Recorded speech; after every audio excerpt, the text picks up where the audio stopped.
So, a thing that's bothering me is that if the NFL season ended today, I think it's a pretty tight window. I on if the Chiefs would be in the playoffs.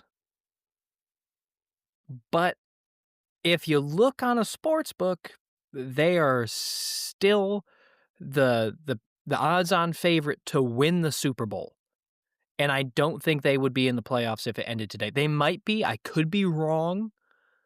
Maybe I'm missing a tiebreaker somewhere or something like that, but I'm pretty sure that's the case, and that is infuriating to me as much as it should be to everyone else who is not a Kansas City fan, and frankly, anyone who doesn't live in Kansas City, because fuck those guys. I am so tired of them. I'm so tired of them.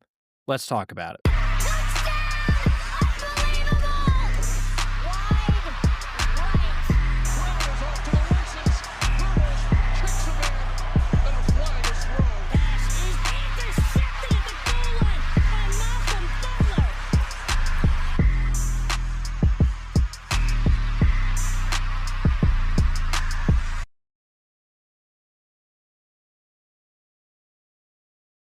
All right, so this past weekend, I did not watch a ton of football, college or pro.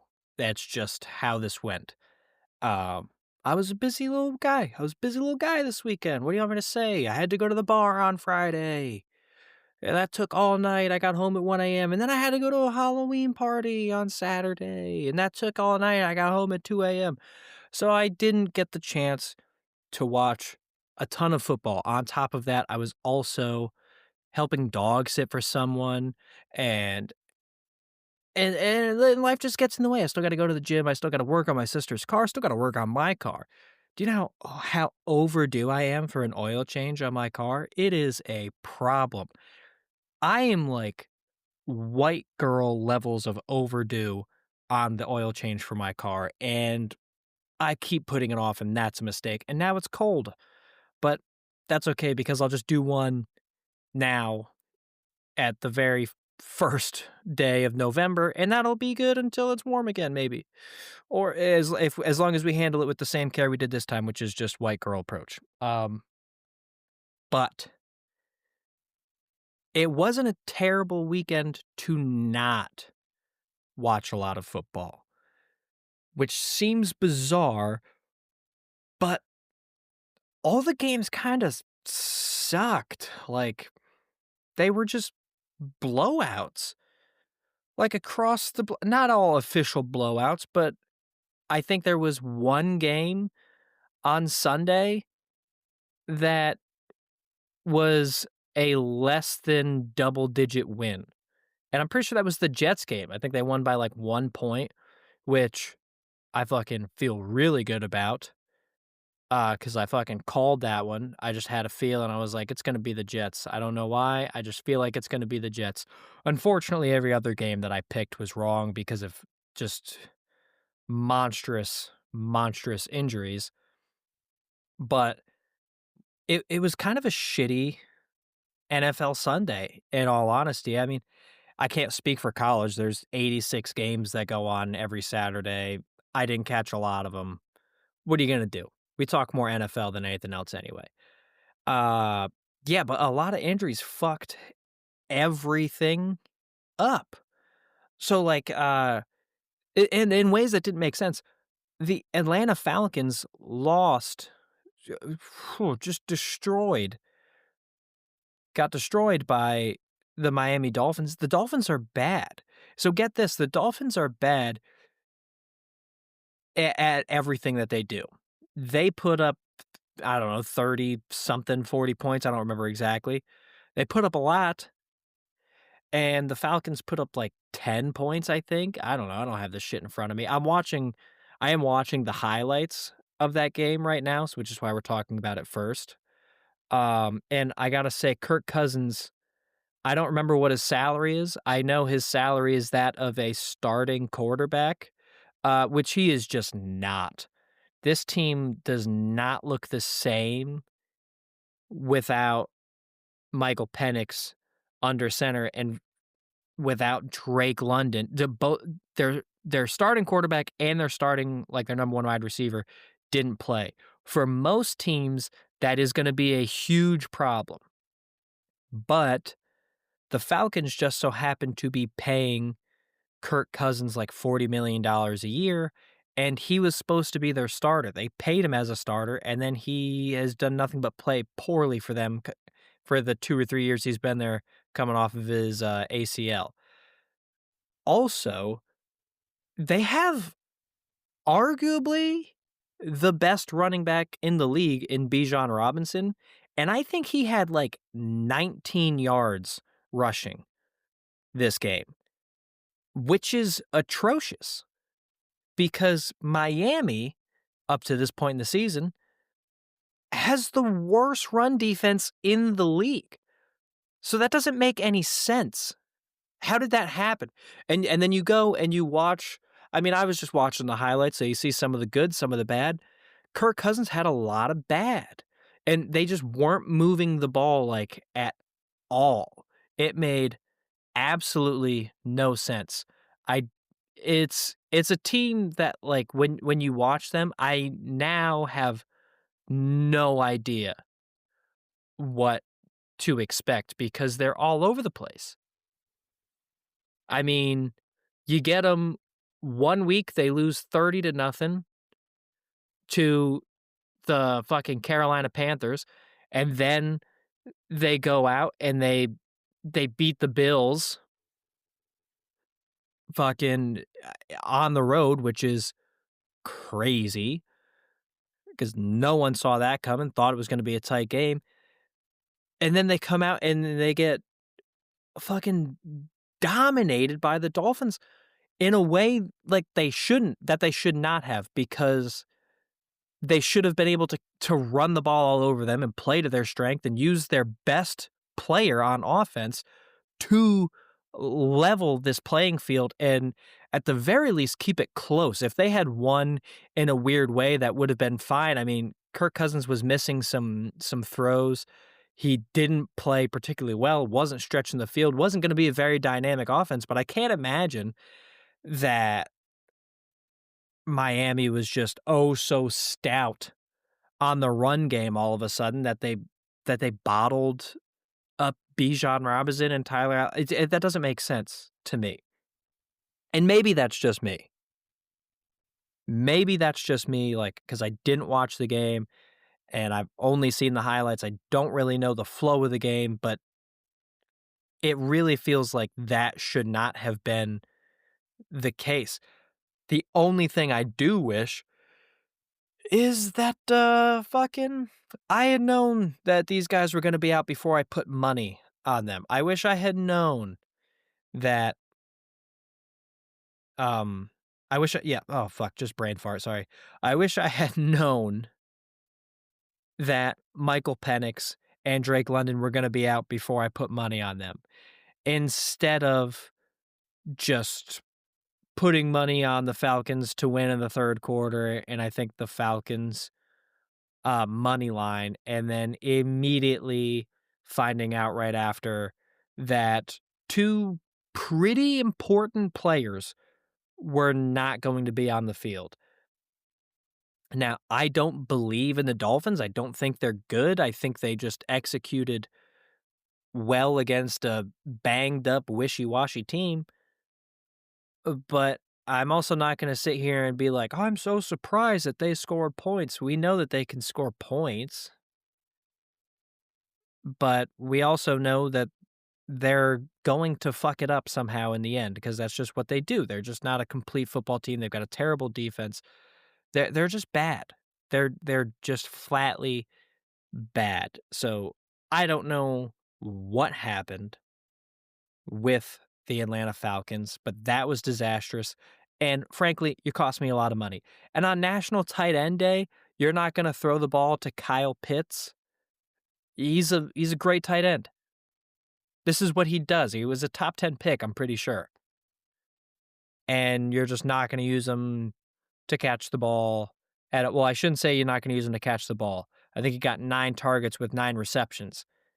He had a decent game in terms of catching the ball.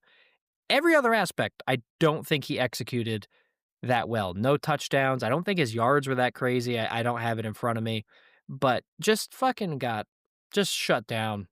I can't believe this team got shut down by the Miami defense, and it makes you kind of think, okay, so you look at Joe Flacco and you're like, Jesus Christ, he's 41 and he's still doing it.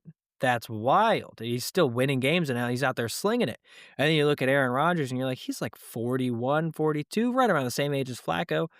And it's not as like boom as Flacco's been, but you still see him and you're like, wow, he could still sling it if he really has to. He could still get the job done and figure it out and find a way to win games and make good throws. And I think it's just convincing a lot of these older quarterbacks that, no, we could still do they could do it, we could do it, but the difference is that those 2 guys are Super Bowl winning quarterbacks. Kirk Cousins hasn't played well in prime time. And then you flip over, you look at Andy Dalton, who played for the Panthers against the Bills destroyed him. I think largest win margin on the day, like 40-9 or something like that. They won by 31 points. By far the largest win margin on the day. I think the Patriots won by 19 points, and that was the next closest.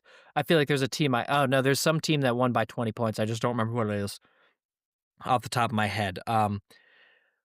But these old quarterbacks are just, like, sitting here like, "Nah, we can execute," and then it's like, "No, you can't."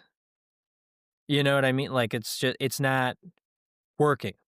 Andy Dalton, you can't play anymore, man, which is okay. There's no shame in that. You got into a bad car accident, you're a little older, you're playing as a backup, you're just kinda clinging to things right now, I think, and it's just not working, and maybe Buffalo's not the most fair test of that because to keep pace with Buffalo is brutal, especially coming off a bye week.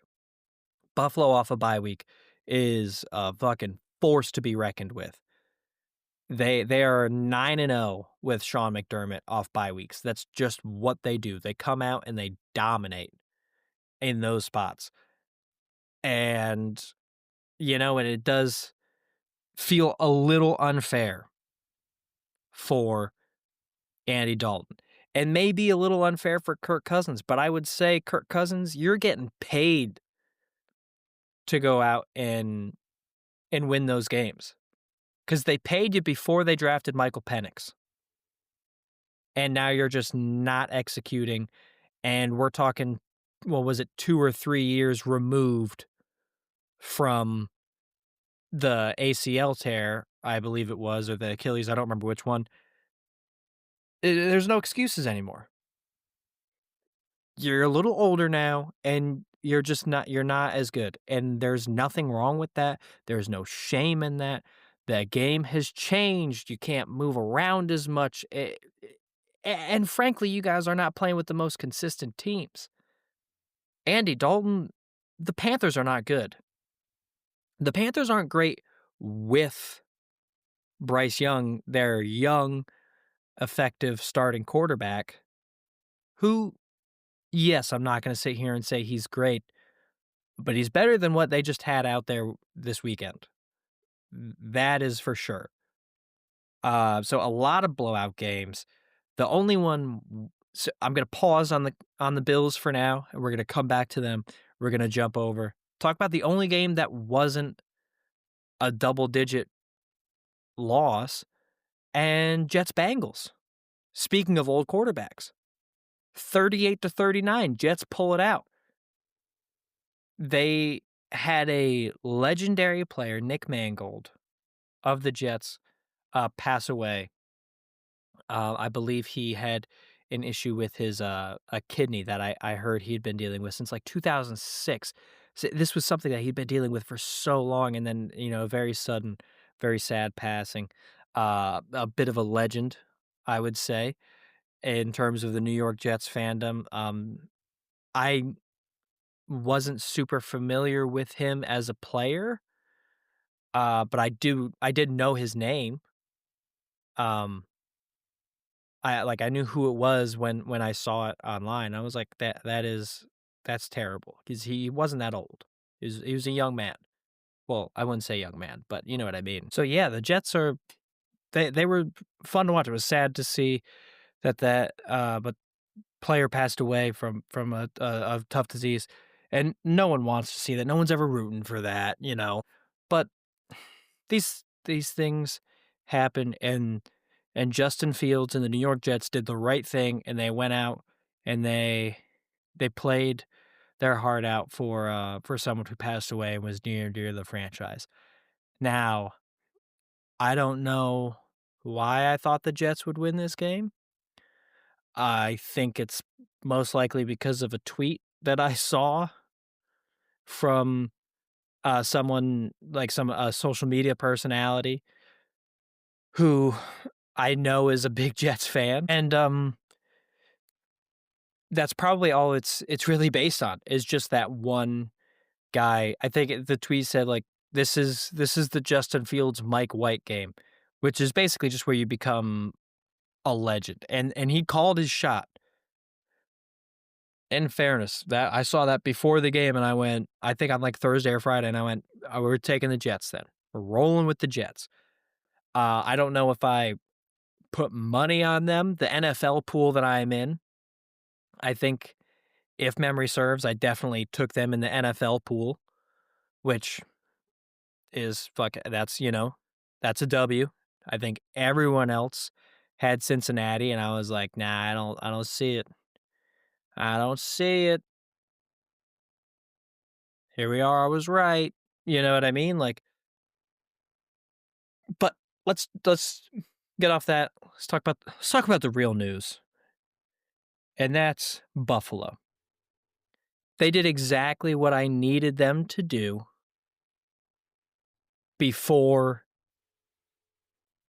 so that I could feel good about this game. They did exactly what I needed them to do so I could feel good about this game, and that was come out of the bye week and fucking roll Carolina at home. I don't care what the circumstances were. I don't care about the Bryce Young injury. I mean, I don't root for anyone to be injured, but you know what I mean. Like, I know I didn't want that to be the case, but I wanted to see after 2 losses in a row that we were gonna come out and we were gonna fucking roll these guys. I thought the line was gonna be more like 4.5 because Carolina dominates at home for whatever reason. But I said this, I said, "The Panthers have been winning at home, losing on the road." And then the Panthers won on the road against the Jets. I subjected myself to that game. I believe it was 13-3, that game, during the Bills' bye week, and I went, "That's a sign. The trend is broken. I'm significantly less worried about losing to Carolina now." And I was right. Never that I thought like, okay, Carolina really stands a chance to go toe to toe with the Bills, but they were having these fluke kind of thing. The Bills were having these weird fumbles and turnovers going on, and the the Panthers were they like we had just lost to the Falcons, and then the Panthers a few weeks before that had dominated the Falcons 30-0. So it was okay, these guys for whatever reason find a way to do it at home. Which is that's you gotta win at home first. You gotta win home games, so they're doing what they're supposed to in terms of building towards being a good team, which is sick for Carolina. But I am so glad that that trend of them winning at home all the time was broken because we fucking needed it, didn't we? We needed it so bad. If we had lost that game, I I probably I would have crumpled. I would have been so pissed. I couldn't watch the game live. I was This is a thing I like to do. I like to give myself a little solitude. I go to the gym. I put the game on my phone. and I work out and watch the game at the same time, kinda go at my own pace, and when I'm done, I'm done. And I couldn't get the game on my phone. I don't know if it was just, like, the issue with the Wi-Fi or what was going on. So I'm just watching the score updates, and I am checking in on the Yahoo Sports app constantly being like, "Okay, what's going on? What are the stats? Who's moving the ball? What's the trends?" And I just keep seeing James Cook 54-yard touchdown, James Cook 63-yard touchdown, and I was like, "Holy shit. James Cook is having a game," which is fine. The offense runs through Josh Allen, but to know that we don't need him to carry us through every game and we can lean on James Cook to be the stud running back in some of these spots and have the explosive plays that don't have to come just from Josh. Also, Khalil Shakir had a 54-yard touchdown, I think it was. Like, we're getting these creative, explosive plays from other players, which is good because it not that you want the pressure off of Josh Allen, but you don't want him to have to go out and make big plays every single time out. That is not sustainable for winning. You want him to be Superman a couple times a game, 2, 3 times a game, depending on the opponent, maybe a couple more. And then when it comes to the playoffs, yeah, he's going to have to turn it up. But imagine how tired he's going to be from turning it up. And if he had to be Superman in week 8 against the Carolina Panthers, that doesn't bode well. Well, like, that doesn't give me a lot of confidence going into the playoffs. But because he didn't have to be Superman, he could throw for under 200 yards and not have the craziest game. And the defense kind of, I wouldn't say stepped it up, but they did well against a running game in Chuba Hubbard and Rico Dowdle, who have been Rico Dowdle's been dominant, 200 plus yards from scrimmage 2 weeks in a row. So it was a real problem, and we found a way to manage that, which was good. Uh, it's setting up for the real test and exactly what we needed going into next week when we play the Chiefs. Now, I'm recording this before Monday Night Football, so I don't know what's going to happen with Chiefs Commanders. But I know that if the Bills had lost against Carolina, I would be massively, massively concerned. I'm pretty sure Kansas City is already the betting favorite. I think they're like 3-point favorites, 2.5-point favorites or something like that already at the line open. And I can only imagine the line is I think it's gonna move in Kansas City's favor once they go out and most likely beat Washington tonight on Monday Night Football. That being said, I believe that the Chiefs are upon a little further review from when I did the little intro, I believe they're 8th or ninth. I think 8th in the AFC race right now, but they're also plus 500 to win the Super Bowl, which is the odds favorite. That is the odds favorite, followed by Detroit Lions at like plus 650. And I think the Packers and the Bills are right behind them. I don't remember exactly what those stats are.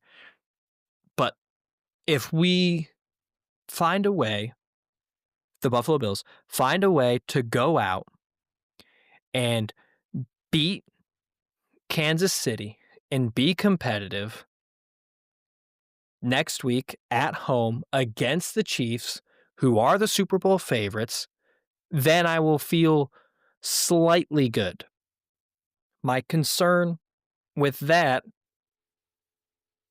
is that we have a tendency to always beat the Chiefs in the regular season and then lose to them in the playoffs. So it's another kind of like trends thing, like kind of like with Carolina, where I think I might want to see a change because if I see the same old, then I'm gonna believe the same old is what's going to happen. And that is not what I want. I want to see a difference. I want to see Josh Allen win a Super Bowl this year. I think it's a good time to do it, man. You just got married to a Marvel superhero. Um, Everyone likes her. You're happy. Your grandma said she wanted to see you smile, and now you're smiling again. Let's go out. What else do you have to to go for in your life at this point? You've got the wife, you've got the MVP, you've got the money. Go win a Super Bowl. Just have a great 2-year tear, whatever the timeline is, 1-year tear, 2-year tear, where you just achieve everything you need to achieve as a man in his late 20s. That is something I think about all the time, I think he's like 28, 29 years old. I'm not sure exactly when his birthday is. And I'm like 27, about to be 28 years old. And I'm like, I look up to him. That's weird, is to have a hero who's just a like legit year older than you, maybe less. Um, anyway, that's besides the point. Go win a Super Bowl. And so I am a little worried that though I want to win against the Chiefs every time the Bills play them, of course. But I am worried that if we win during the regular season, that is same old, and now we've actually increased the risk of the Chiefs beating us in the playoffs. So it's almost like I would be happier if we lost. But I don't wanna lose, but I would almost be happier if we did because of the trends and the way it seems to go every single year. So I am a little torn on that, honestly. It's a tricky spot to be in. It does make me a little nervous, if I'm being completely honest, but I'm still rooting for the Bills all the way. Want the Bills to win 100%, but nonetheless, still worried what that win could mean for the playoffs. A little bit worried. Yeah, it's not great. It's not great, but I don't understand how the the Chiefs can be the betting favorite if they're barely eking into the playoffs right now. If it ended, I think if it ended today, or I think if it had ended before the end of Sunday Night Football, I don't think the Chiefs were even in the playoffs. I think the Steelers losing is what got them in, if I'm being honest, because they don't hold tiebreakers against a lot of teams right now because their record just isn't that good. And they only started getting their wins recently. I think they were like 2-3 at one point, and now they're 4-3. So like, it's not like they've been cooking people, and so that's how it's been. So I don't get that, but I do think I have this kind of funny, weird plan where I am going I might do it right now while I'm recording this or just after. I think I'm going to bet the Indianapolis Colts to win the Super Bowl because they are plus 900 odds right now. They're the number one seed in the AFC. They are looking fucking really good. They look really good against everyone, honestly, at this point. Daniel Jones looks like a legit quarterback all of a sudden. Jonathan Taylor's a monster. He's got 4 games with 3+ touchdowns this season. That's crazy. And I didn't know this, but I did hear this a little earlier today. When LaDainian Tomlinson won the MVP in 2006, he had 6 games with 3+ touchdowns. So Jonathan Taylor's right there. Honestly, I might just back the Colts because of the numbers, because again, they're plus 900 to win the Super Bowl. So you bet them because the odds are only going to go down. Like, I don't think you're gonna get a better value than that right now, so you might as well bet him now, and I think I'm gonna take Jonathan Taylor to win the MVP because he's plus 1,100, and a lot of people were like, they were getting that itch last season with Saquon to win the MVP and be the first running back to win it in a long time, and I think the narrative could shift to it just being for the I just completely lost my train of thought. It could shift to being for the running back this year. That could just be the narrative because there's also this narrative going on that I'm trying to find a way to capitalize on is that I don't know if it's a narrative. It is a trend in college football. The Every year that ends in a 5, the Heisman Trophy is won by a running back. Now, I don't have those numbers in front of me. I don't have the award winners in front of me, but because I'm just thinking of this right now, something I saw like 2 or 3 weeks ago, is that if you look through history, every year that ends in a 5 for like I don't even know how long, like 40 years or something like that, something weird like that, a running back is the guy who wins the Heisman. And I think it is just coming time where, if Jonathan Taylor puts up a case, it's not the Heisman, it's the MVP, but it's a running back winning the top award, essentially, the top individual award in their respective league in a year that ends in the number 5. It's not that far of a stretch. And he's dominating teams. He has 4 games with 3+ touchdowns. The Colts have only played 8 games. Half of the game. So if you use that math, they play like what is it, 17 games? So we'll make life easy and we'll give him the under the half and we'll say in 8 games he's averaging right now, we're on pace for 8 games of 3+ touchdowns. That's not counting the other games where he has 1 or 2. Like he's guaranteed, almost guaranteed to have a multi-score game every single week. That's what the MVP does, especially if the Colts go on and they finish in first place and they continue their dominance.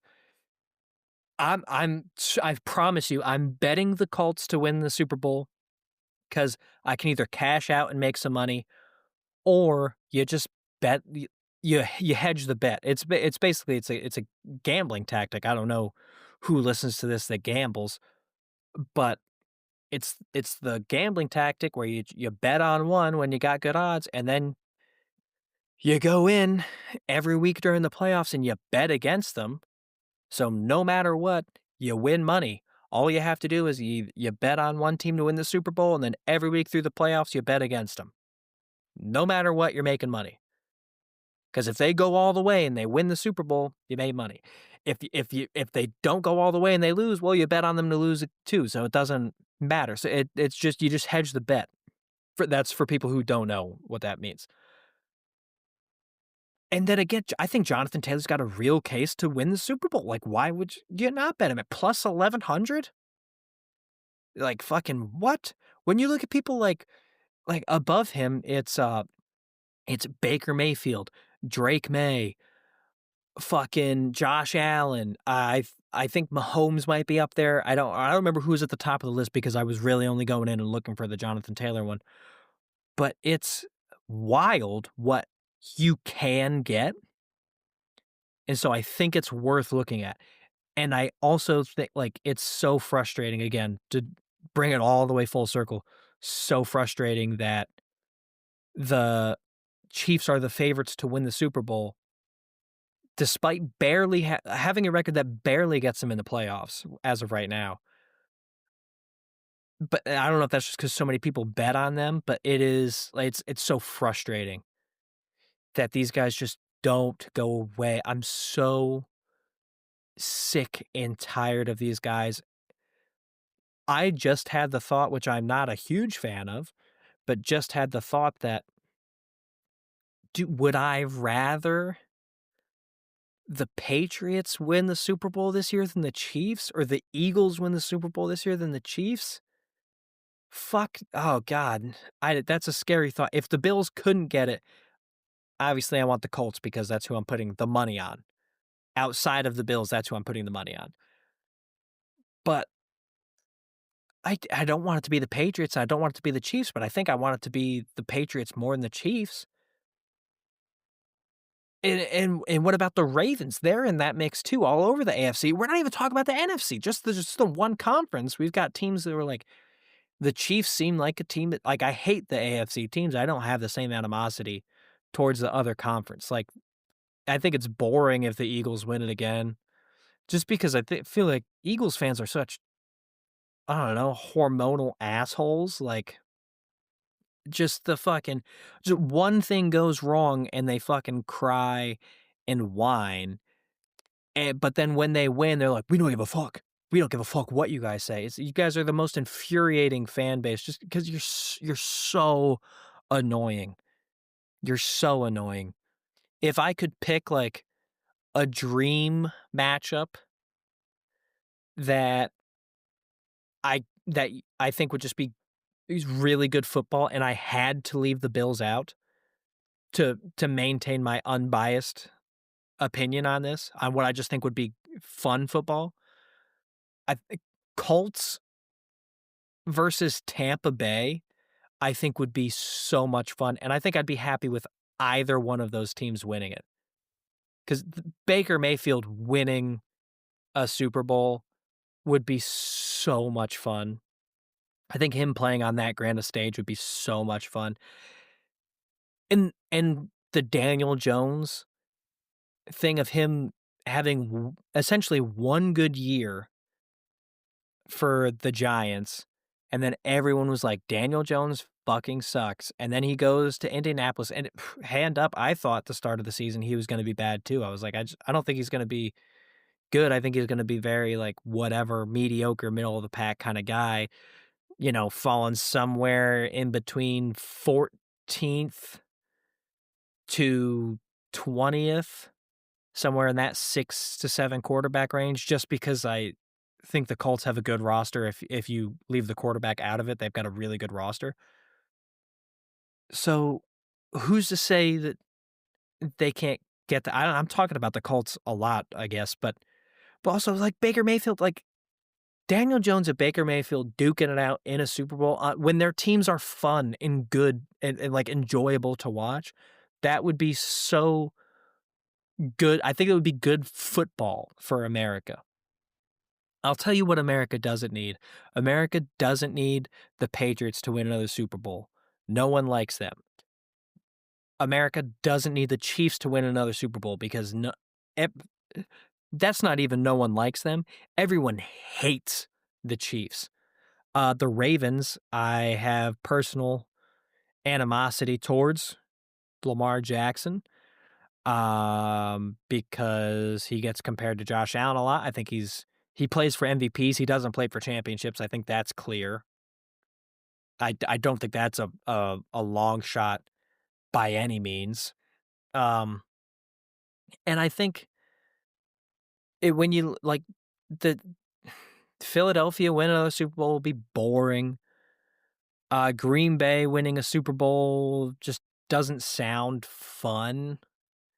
They've got some fun guys, but I don't think they're a fun team. Uh, I don't know. Tampa Bay and Indianapolis. That would be a fun Super Bowl. Also be kind of a sick uniform matchup. If like that, the blue against like the red. If Tampa Bay wore like the red jerseys with like the brown pants versus the Colts like blue jerseys and the white pants, that would probably look really good on the football field. So if I have to leave the Bills out of it, who would be another good uniform matchup against Tampa Bay, just saying, that would be so much fun to watch. I think that could be an insanely good time.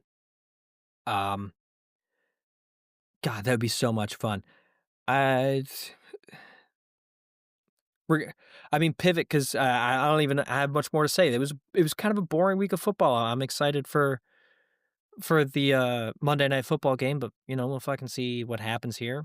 I'm not gonna hold my breath on anything because the Commies are playing without Jane Daniels, so who knows?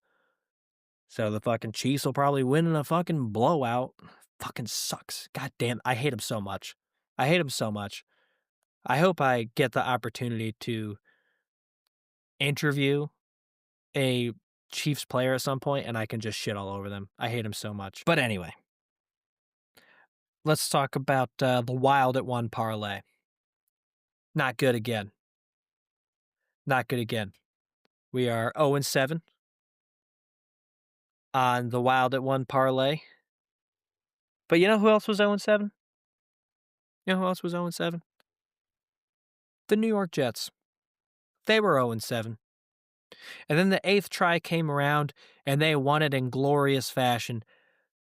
So not only do I have faith in the Wild at One parlay for next week, but I have faith in the fact that our come on the back team of the week, the New York Jets, I I so wholeheartedly believe that they have set the stage for us to finally pick one of these things up going into week 9. There's no way we can't get it. We have to win one of them eventually. The Jets had to win one game eventually. What better time to do it than right at midseason, right at week 8, right at week 9? We rally the troops. We fucking put the team on our back and we go and we pick up the Wild at One, just like the New York Jets picked up their week 1 and the come on the back team of the week. What an exciting time to be a Jets fan. Unironically or ironically, or is it it does suck that the most boring I I think one of the most boring weekends of NFL football is when we saw the Jets get their first win. I do think that's fun because everyone else is like, "Kinda sucked," and then the Jets fans are like, "Shit was sick." And it was a cool game. I did not see that coming. Honestly, I thought they were gonna lose. I saw the score early on. It didn't feel close. From what I saw, and then wasn't really paying attention to it, and all of a sudden, the Jets eked out a win, to the point I didn't know until, Monday morning that the Jets won, and I saw a thing about it on, like, Twitter or Instagram, and I had to go and check. I was like, "What?" Truly did not think that they pulled that one out, and they won, like, 39-38. So, not only a high-scoring game, but a very probably the most fun game to have watched all weekend, which is crazy, unless unless the Commies and Marcus Mariota really put it to the Chiefs tonight. I'm pulling for the Commies in this one. Um, but yeah, so super exciting for the Jets. I hope they keep winning. Really, the plan right now is don't lose the bye week and come out ready to go in week 10 against, as of right now, the Dylan Gabriel Cleveland Browns. So that'll be cool if you guys can pull that off. And then let's worry about that. Then you got a little win streak going. Because if you win the bye week now, it's kind of like you got 3 wins in a row. You kind of fucking figure it out and things start cooking for you. You know what I mean? So let's keep our heads up high. Let's hold it together. And let's just everyone give a nice pat on the back to the Jets for giving us a good game this weekend. Not a lot of good games out there. Pat on the back to the Jets for giving us a good game. I was supposed to throw this in at the middle somewhere. That was my plan. Um, I don't really know how to fix that now. But that was my plan, but we're just gonna close out with it. Guys, if you enjoyed listening to the show, thank you so much. Please, like the episode, subscribe, wherever you listen to it. Please continue to listen to it. We're building a nice little thing here, getting a lot of rhythm going. It's been a really, really fun time to, sit down and just chat about football for a little bit. If you guys are enjoying the show, go check out, Rudy Tuesday. That's the comedy podcast I do. It comes out every Tuesday. I do that with comedians Breck Michael and Rudy Marinosi. It's a great time. Boys being boys. We literally are just three guys drinking in a garage, recording what we're saying. And then every now and then we've got a friend that comes over and they hang out with us too. It's a good time. If you guys like to laugh, if you like the dumbest conversations that you could probably hear, we've got it over there. We've argued how real dinosaurs are, which is the appropriate urinal to use, anything that is stupid to talk about, we've covered it. But thank you guys so much for listening. Again, please go like and subscribe. Share it with your friends. If you heard something here that you liked and you want me to talk shit, or you want your friend who's a Chiefs fan and you want me to go talk, want them to listen so they could talk shit about it, or whatever the fuck. You know what I'm trying to say. Go out there, share it with your friends. Let's have a good time, guys. Thank you so much.